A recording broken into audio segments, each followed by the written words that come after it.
Hello. Before we get into this, just take a breath with me. Just breathe. And I want you to really feel into this question.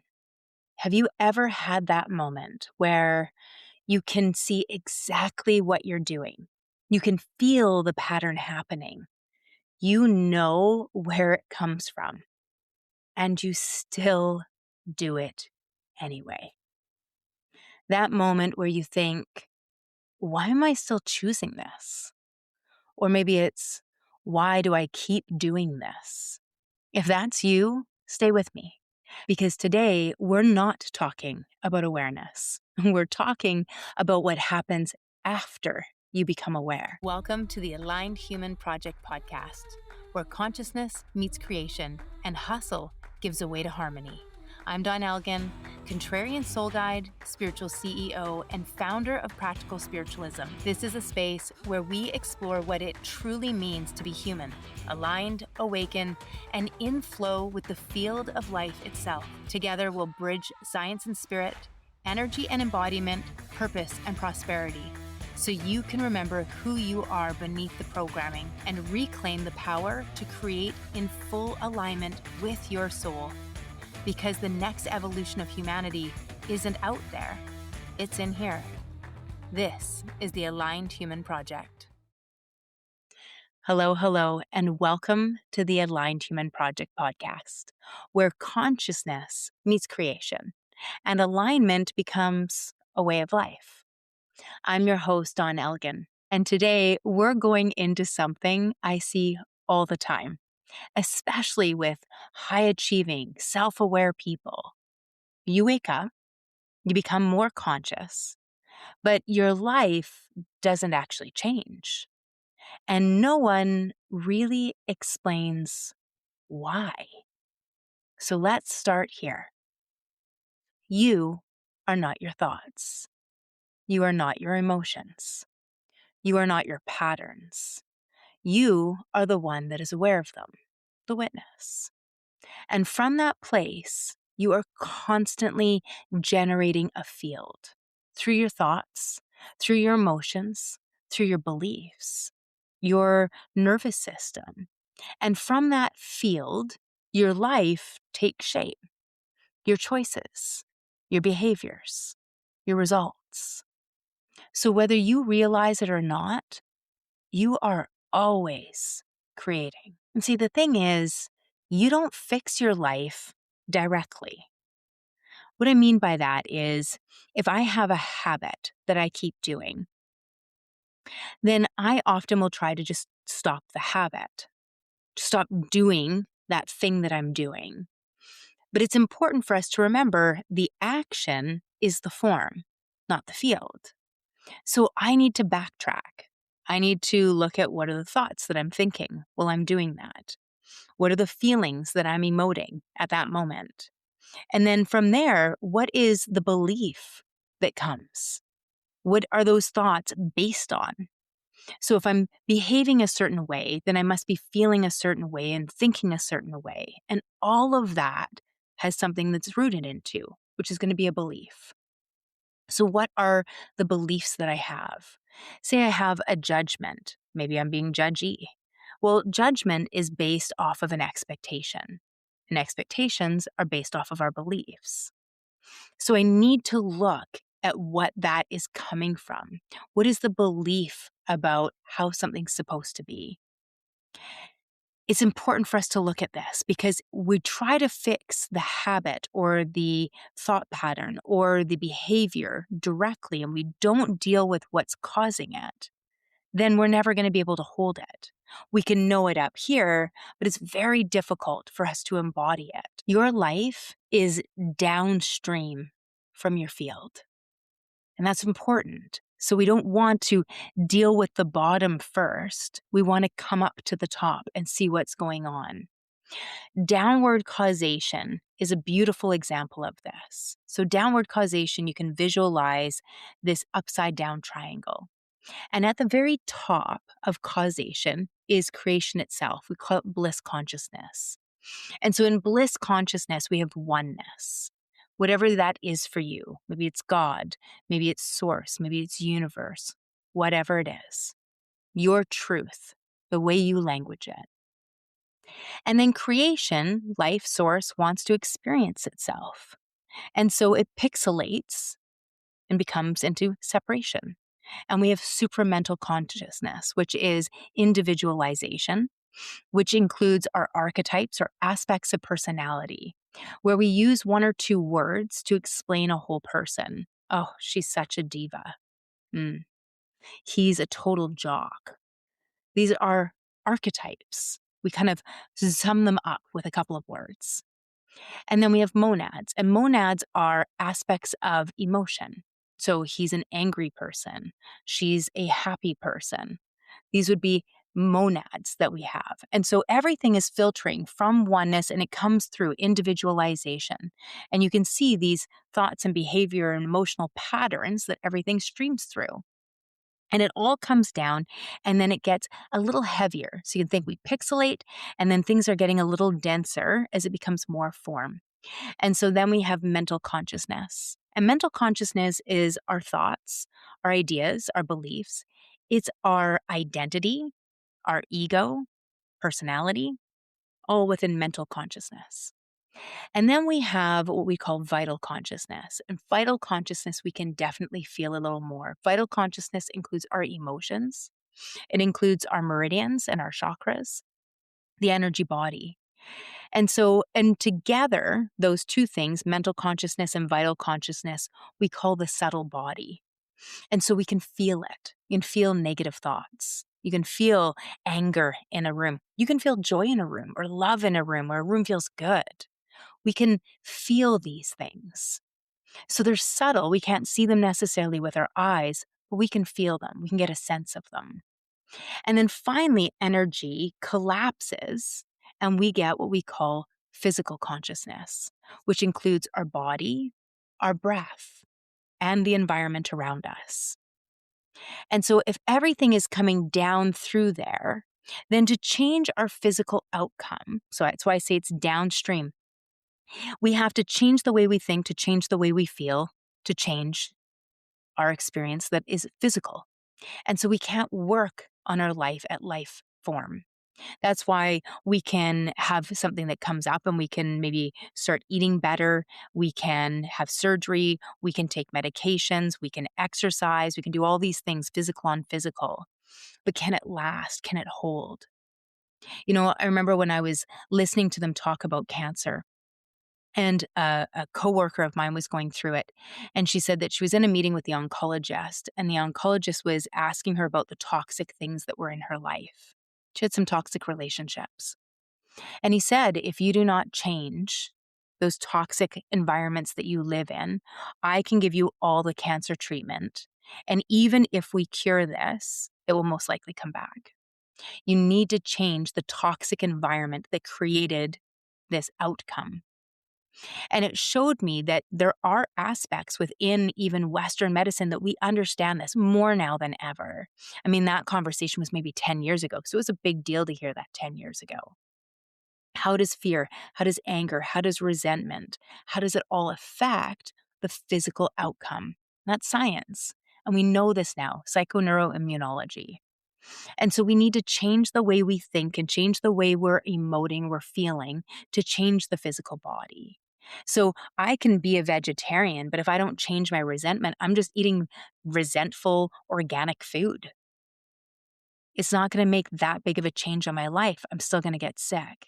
And that's why people say, I don't understand. He's a really healthy person. He ran, marathons all the time, ate healthy, did all these things, but you don't know what was inside his mind. You don't know emotions that he was feeling. And so if we want to change the form, we need to change the field. The key here is nothing in your life is random. Now, this is where it gets real. There is a moment, and it happens very quickly, where the pattern starts, you feel it, you recognize it, and then you go into it anyway. And that's the moment most people don't understand. So let's simplify what's happening. There's the part of you that is aware, the witness. I call it zooming out, your super consciousness, your soul, your spirit. And then there's a part of you that is conditioned, your subconscious, which is your patterns, your identity that is built from the past. And then there is your conscious mind, the part of you that can choose. Here's the problem: most people are aware, but they are still living from their subconscious and using their conscious mind to explain it after the fact. And when that is happening, it doesn't feel like choice. It feels automatic because your nervous system is wired for what's familiar, not what's aligned. So even when you see the pattern, your body pulls you back into it. Same reaction, same emotion, same behavior. Now, research shows that most of your behavior is subconscious, and your body becomes conditioned to emotional states. So, what you feel regularly, you reinforce, and what you reinforce becomes your reality. You see, you can know better and still live the same way. I'll give you an example.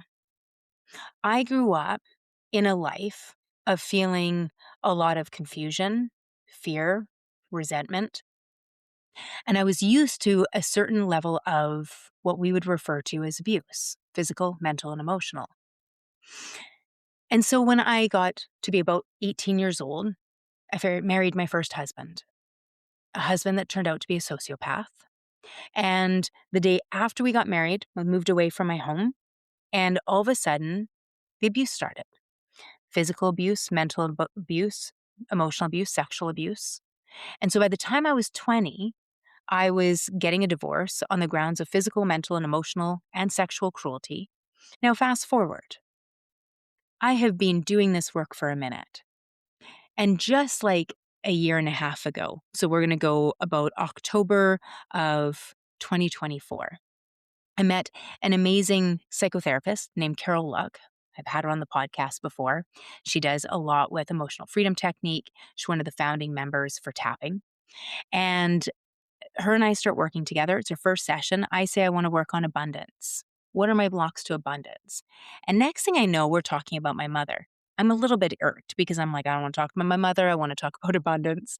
And as we're going into this, she makes a comment to me. And she says, well, of course you married your first husband. You married your mother. And I was stunned. Now, I made a whole bunch of excuses, and I did what I habitually do, which is I protected my mother. And it was very difficult for me to look at the patterns and notice what was happening. So even though I knew that love was not people hitting you or yelling at you or gaslighting you or all the things that I went through, I still stayed in that pattern because subconsciously, even though it wasn't healthy, it was normal. And for my nervous system, it understood that.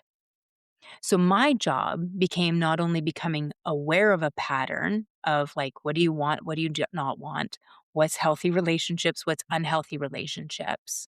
It's also taking the moment to pause and recognize my nervous system feels comfortable with this, even though it's not healthy.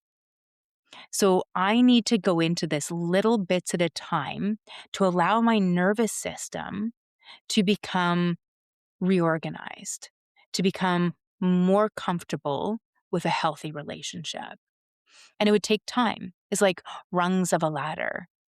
My next relationship would be, quite a bit better, actually, in all fairness. And then my next relationship, which would end up being my second husband, is quite a bit better yet. And then, that moves on. There's a couple of other people in there that aren't worth mentioning. And then we get into the relationship that I'm in now. Now we've been together for 16 years, dated for a couple years off and on before that. And we've been married for 2.5 years now. And I would say, in the beginning, there was still levels of dysfunction of both of us coming through and trying to navigate how to have healthy boundaries and communicate. And we needed to figure all these little bits out. but we were okay with the discomfort. So it was like getting a little bit better with discomfort, and we grew together. We both healed our own wounds, our old traumas and dramas of our pasts. And we did it in sync, where we made the choice, we were worth the effort to keep working towards that end goal of joy, of peace, of calm, of happiness. I always laugh because he says, I came into your life to teach you patience. And it turns out I might have come into his life to teach him the same. My point here is awareness does not override conditioning. And this is where ego and pain body come in. Okay, your ego is not the enemy. It's the identity built from the past. It's what says, this is who I am. This is how I react. This is what keeps me safe. And your pain body is stored emotional energy. It's everything you've experienced that hasn't fully moved through. So when something happens, your pain body activates. It gets triggered. And then your ego reinforces the identity. And before you realize it, you've chosen the pattern. And this is where most people stop. They say, I see it. I know this pattern. I understand where it comes from, but nothing changes. Because awareness alone does not interrupt the pattern. Awareness shows you the program, but something else has to choose differently. So let me pause you here, because this is the moment where something either clicks or you move past it. If you're not your thoughts and you're not your emotions, then who is choosing your life? And more importantly, are you choosing or are you repeating? This is where your power actually is. In the moment you become aware, there is a gap between the pattern starting and you acting on it. It is small, but it is there. And that gap is where your conscious choice lives. That's where your life changes. Your body will default to the past. So this isn't about forcing change. It's about becoming aware and then choosing differently over and over again. Because repetition is what rewires the subconscious, not insight. So I am a strong wood element, which means there's 5 elements: wood, fire, earth, metal, and water. I've talked about them before. I'll link one of our previous ones into the notes so that you can see it or listen to it. And in the wood element, the stress response for wood element is anger, irritation, frustration, resentment. These are all kind of standard stress response behaviors of a wood element. We have all 5 within us, but we always have a dominant. So my go-to when I was triggered, when a wound was hit, used to be to come out hot. I would be aggressive. I would be angry. It would be very much, I would go into an offense mode. So about 4 years ago, we were at work, and I have a clinic that I co-own with a friend. And at the clinic, something happened. I got triggered and I immediately got angry. And I mean, really freaking angry. Now, I've done this work enough that I at least didn't say something, and I paused and I kind of took myself out of the situation. As I took myself out of the situation, I started to take a walk, and I'm like, you need to get out of here. Everybody needs to give me some space. And I kept asking myself as I was walking, why are you so angry? Why are you so angry? Why are you so angry? So in the past, I would have gone into the offense mode. I would have absolutely targeted the person, let them know why they were wrong, let them know how they didn't do something right, and I probably would have made them feel about this small. They would not have felt safe around me. They would not have felt secure. They would not have felt loved. Nothing about the environment would have been comfortable. None of it would have been healthy. None of it would have been mentally or emotionally safe. But I've done enough of the work, thank goodness. And so I took the walk. Why are you so angry? Why are you so angry? And I had this old, deep insecurity that was being triggered. And so, because I took the pause and took the walk, I was able to come back in and ask a simple question. And when I asked the question with complete curiosity, all of a sudden they understood why I was so upset. And that curiosity, when I asked the question, do you believe this about me? And they were like, absolutely not. And then they got why I was so triggered so they could have a level of compassion. I got to have a conversation with them. I'm sorry that I got so upset. Even though I didn't say anything, my energy was big. And so I'm sorry that I did that to you. And then were able to start talking it out. And as we talked it out, we deepened the relationship at a completely different level. All of a sudden, there's this awareness of, first off, that when somebody gets upset, it doesn't mean that it has to get ugly. When I get mad, it doesn't mean I have any right or that I am right at all. It just means that I'm triggered. And once I become aware of it, it's my job to put myself in a timeout. It's my job to step back, take a breath, and just go, wait a minute, what's going on here? And so now that practice, because I've done it enough, works much faster. Say I'm in a meeting and I get triggered. I always have a pad of paper with me. I call it brain dumping. I will immediately write down what was just said and what I'm feeling. So and so just said this.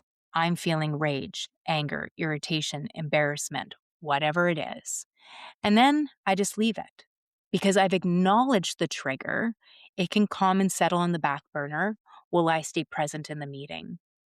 Then I can come out afterwards and take a look at what it was that upset me so much. And if I need to, I can go back to the person and ask a question. I can go back and start getting curious to see if I've misunderstood something. Or maybe I don't need to go back to them at all because I just simply know this one's on me. Our job is to notice when we get triggered, to notice when we're in habitual practices, and then pull back or zoom out so that we can see the big picture. Then we can come back in and respond. So remember that respond is to be responsible, response able, responsibility, response ability, the ability to respond. Words are important and they help us understand what we're doing. So instead of reacting to something, going into same old looping patterns, instead we can choose to center, to see the big picture, to find our own center ground, and then move forward from there. This is important because action from an old field creates the same life. So now let's make this real. I just want you to pause for a moment and feel what's actually present in your body.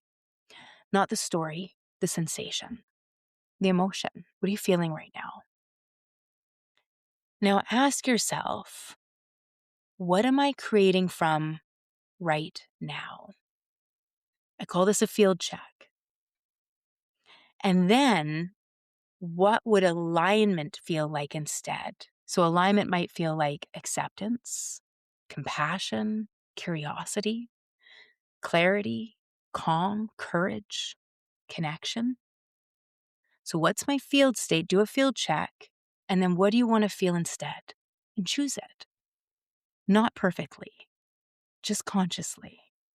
Now, I talked earlier also about a gap.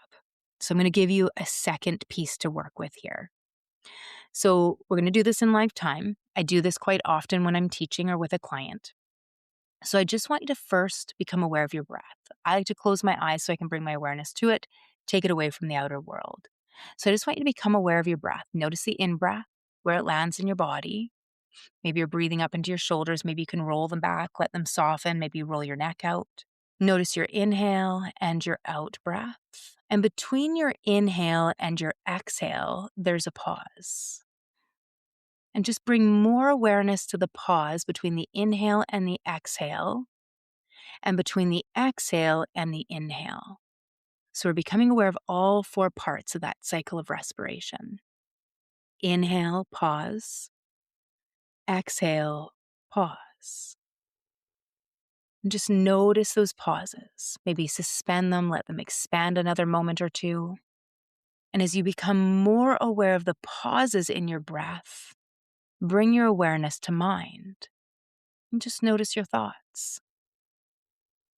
And notice how thoughts have a beginning, a middle, and an end. And then there's a pause before the next thought begins.